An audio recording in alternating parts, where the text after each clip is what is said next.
terms of timeline, do you think that the government is on time? Is it mabagal? Is it... Wow.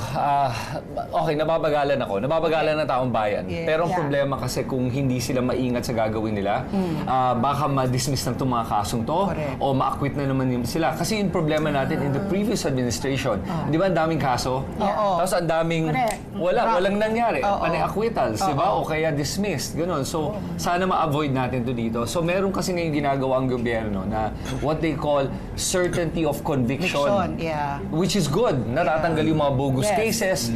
Tapos nawawalan ng load yung Supreme Court at yung korte natin para sa ganun, maasikaso yung mga totoong kaso at hindi maharas yung mga tao na walang kaso. Kaya, Yun. pero yung ganyan, yung sinasabi lang case build-up, ako yung nakakapagtaka ko rin, and Chris is paano naging state witness yung mga ibang tao? Two things, Number one, it's actually yung witness protection program yung para hindi ka lang mapatay in case. So, yun yung isang hinahabol nila by turning them into a state witness. Pero may debate yan on yung accountability. Ibig sabihin ba nun, hindi ka na makukulong? Yeah. Actually, the government, ang alam ko but I'm not a lawyer, pwede pa rin meron ka pa rin sentence, pero mas lenient.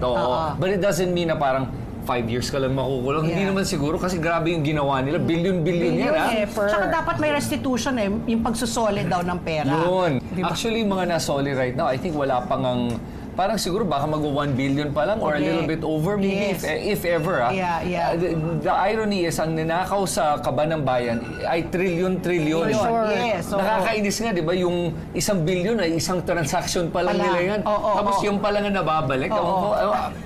Would you say that the ICI was effective? And ano sa tingin mo yung pinaka-successful na nagawa nito? Okay, para sa akin, kulang yung nangyari sa ICI. Pero naintindihan ko rin kasi ang hirap ng trabaho nila kasi they were not given enough financial support. And even yung opisina nga nila, supplies, printer, nagdadala pa ng sariling printer. And kaya nga naggawa ng bill sa Kongreso at sa Senado tungkol sa pagpapagawa ng isang truly independent commission na IPI. permanent.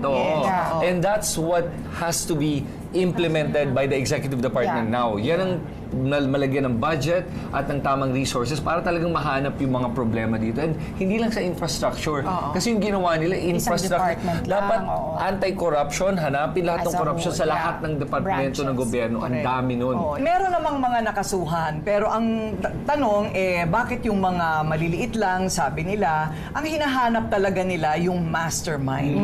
Right? Mga malalaking mga pangalan.